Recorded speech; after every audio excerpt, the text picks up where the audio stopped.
the original. It really does. You know, what makes us us? Right. Is it our experiences or is it our genetics? And Ben's story really kind of throws a wrench into that. For sure. Okay, so let's start with the basics. Right. Ben Reilly Right. is a clone of your friendly neighborhood. Yep. Spider-Man. Right. Right. Created by the villainous Jackal, Oh, yeah. also known as Professor Miles Warren. Professor Miles Warren, that's right. Now, Warren was obsessed with Gwen Stacy Yeah. and blamed Spider-Man for her death. Mm-hmm. That's really the driving force behind all of Warren's actions, all of his villainy. Yeah. You know, he wants to clone both Peter Parker Right? and Gwen Stacy. Yeah. It all stems from this, like, twisted obsession Yeah. and this need for revenge. Oh, right. Right. It's really fascinating. Okay, so Yeah. it all starts in the Amazing Spider-Man #149 back in 1975. Okay. And get this. Uh-huh. Ben actually dies Oh. in that same issue. Really? Yeah. But, of course, this is comics. Right. So death is rarely the end. Right, of course. Especially for a clone. Especially for a clone, right? Right, exactly. I think that is one of the first hints Yeah. that Ben's story is going to be anything but straightforward. You know, the fact that he seemingly is killed off in his very first appearance, Yeah. only to return later, Right. adds this whole other layer Yeah. to his relationship with life and death, Mm-mm. which, as we will see, becomes a huge theme for him. Oh, absolutely. Uh-huh. Okay, so fast forward to the 90s, Right. and things get really interesting with the infamous Oh, yeah. clone saga. Yes. This storyline had everyone asking, who is the real Spider-Man? It was a huge deal. Right. I mean, It was a huge deal, yeah. spanning from 1994 to 1996 across all the Spider-Man titles. Yeah. It was a defining era Wow. for both Peter Parker and Ben Reilly. Hmm. They were both forced to kind of confront Yeah. their deepest fears and insecurities. Right. It led to some really incredibly powerful storytelling. I can imagine. Yeah. Okay, so during this saga, Mm-hmm. Ben takes on the identity of the Scarlet Spider. The Scarlet Spider, huh? Then his Yeah. costume was a total departure Right. from the typical superhero look. Totally. No flashy spandex here. Nope. Ben's all about functionality, right? Yeah. So a red bodysuit, a blue hoodie. I love that hoodie. Yeah. And these bulky web shooters. Yeah. It was just so practical. Right. Yeah. And it really showed how different his approach was to being a hero Yeah. compared to Peter's. It really did. Yeah. And you know what? He even became Spider-Man for a while. Really? Yeah. Oh. When Peter decided to retire. Oh, wow. Can you imagine finding out that you might be a clone Yeah. and then having to fill in for the original? That's intense. Talk about pressure. Talk about pressure, right? Right. It's really a testament to his character that he was able to, Yeah. like, step up and take on that responsibility. Totally. You know, it shows that even a clone can be a hero. Mm. That it's not about where you came from, you know, Right. but what you choose to do with the life that you're given. That's deep. Yeah. Okay, now have you ever wondered Mm. what would happen if Spider-Man Huh. went up against Superman's clone? I don't know. Never thought about that. Well, we got a glimpse of that Oh, really? in the DC versus Marvel crossover event. Oh, wow. Ben actually fought Superboy, and for a brief moment, they even merged No way. to become Spider-Boy Wow. in the Amalgam universe. That's wild. It's one of those what-if scenarios that really gets your imagination going. I love those crossover events. Right. They're so much fun They're fun. because they let us see characters in a whole new light. Mm. You know, how do they measure up against heroes Yeah. from a different universe? Totally. You know, in Ben's case, it showed us that Yeah. he could hold his own Yeah. against someone like Superboy. And he did. He did really well. You might even be surprised how well he did. You might be. Yeah. But then Yeah. things take a tragic turn. No. In Spider-Man #75, Okay. Ben sacrifices himself Oh, no. to save Peter. Wow. And the detail that really gets to me Ah. is his body starts rapidly decomposing Oh, wow. after he dies, Mm. seemingly confirming that he was, in fact, the clone all along. Yeah. Pretty heartbreaking moment. Oh, man, that's a really powerful moment. Yeah, yeah. Really emphasizes the sacrifice that Ben was willing to make. Right, You know, he gave his life for someone he considered a brother. right. And even though he might have been a clone, Yeah, his heroism and selflessness Right. were undeniable. totally, totally. Yeah, But his story doesn't end there, though. of course not. his legacy continues, especially in the MC2 universe, Okay. where the Spider-Girl character, Mayday Parker, draws inspiration from him. There are also different versions of him throughout the Marvel multiverse. Right. So Ben Reilly's impact echoes even after his death. What's really fascinating is how his legacy goes beyond his physical existence. You know, even after his death, his actions and his ideals continue to shape the lives of other characters. And that's really powerful. It is. You know, it proves that his story is far from over. Well, we're just getting started. Buckle up. Right. This is where things get really dark. Yeah, remember how I said death is rarely the end in comics? I do. Well, buckle up, because this is where things take a really dark turn. All right, hit me with it. All right, so we are going to enter the Dead No More, the clone conspiracy storyline. And it's a game changer. It's revealed that Ben was repeatedly killed and resurrected by the Jackal. To perfect his cloning technology. Imagine dying over and over again and being brought back each time with all of those memories. Oh my God. It's no wonder this experience messed with Ben's mind. Right. It actually leads him to become the new Jackal. Yeah. Think about the psychological impact of that, the trauma, the confusion, the existential questions that it would raise. It makes you wonder how anyone could come out of that experience unscathed. Right, exactly. And for Ben, it leads him down this dark path, believing that he can save humanity by replacing everyone with clones. Yeah, his plan to conquer death using clones raises all sorts of ethical dilemmas. It really does. What does it even mean to be alive if you're just a copy rum? Yeah. And what about free will? Exactly. You know, it's not just about the philosophical questions, though. It's about the emotional toll that it takes on Ben. Yeah. He's dealing with the trauma of his repeated deaths, trying to reconcile his past actions with his desire to be good.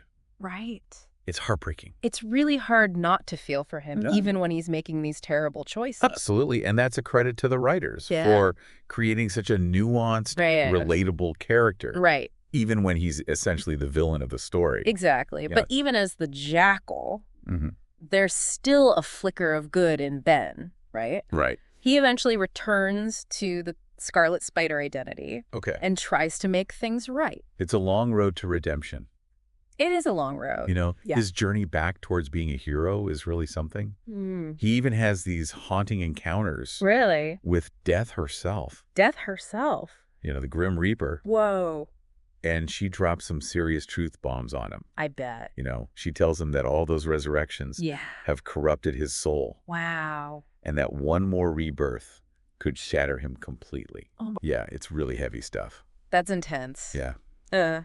Welcome back to our Ben Reilly deep dive. Yeah. When we left off, yeah, Ben was grappling with the pretty heavy consequences of his actions as the Jackal. Of course. And just the emotional turmoil from his repeated deaths.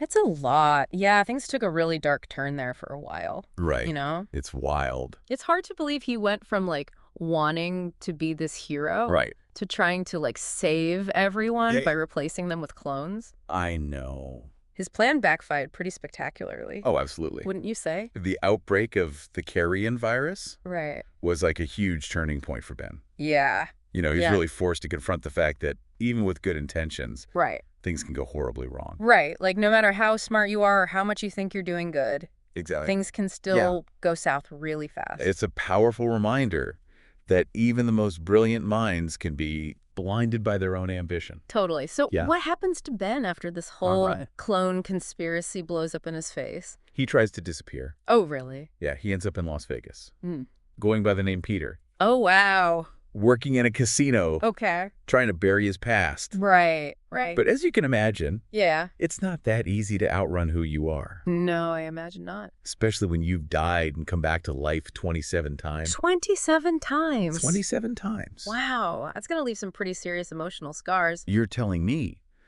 he starts having these hallucinations. Oh, wow. Those cast selves. Right. You know, the hero he used to be. Yeah. The Jackal he became. It's like this constant battle. Yeah. With his own inner demons.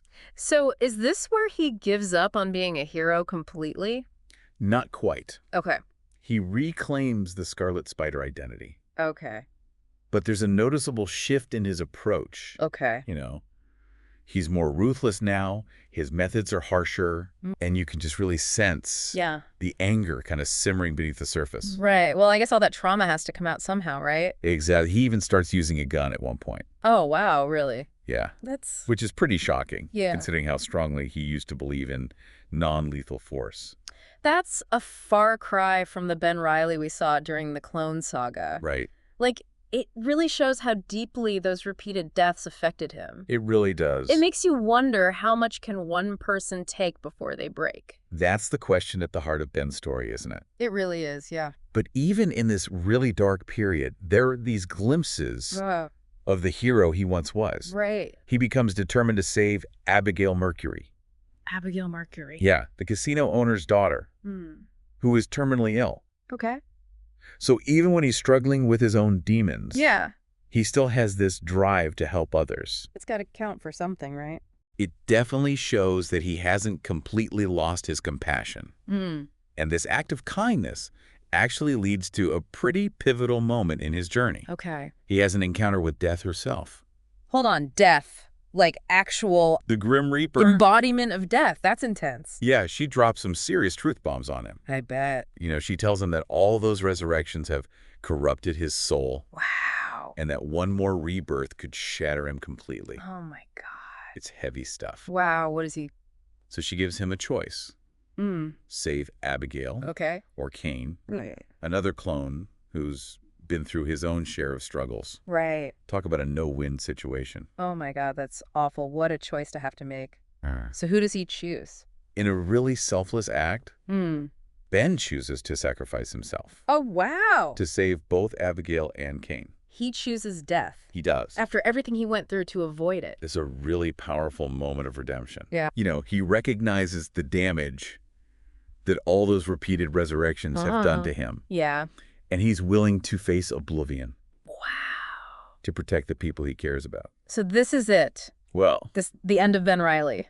Not quite. I knew it! Remember, we're talking about comics here. Right, of course, of course. So in a surprising twist, Abigail's angelic powers bring Ben back to life. He gets another chance. He does. Wow. And this time, he's told that his heart is still that of a hero. Like his scars are healed, he's given a clean slate. Wow. It's like a true rebirth, a chance to finally start over. Wow, that's incredible. So does this mean he's back to being the good guy, all's forgiven? Well, it's not that simple. Okay. Redemption is a journey. Right. It's not a destination. Right. So Ben might have this fresh start, but he still has to deal with the consequences of his past actions. Right. And the lingering effects of all those deaths aren't going to just disappear overnight. Right. Yeah, I have a feeling things are about to get... You're right to be suspicious. Yeah. Complicated again. While Ben might be on this path to redemption, his soul is still really vulnerable. Right. And there are forces out there. Of course. Who would love to exploit that. Right. For their own gain. Yeah, well, this is Ben Reilly we're talking about, so it's always something dramatic. Always. Waiting around the corner. Exactly. All right, welcome back to our Ben Reilly deep dive.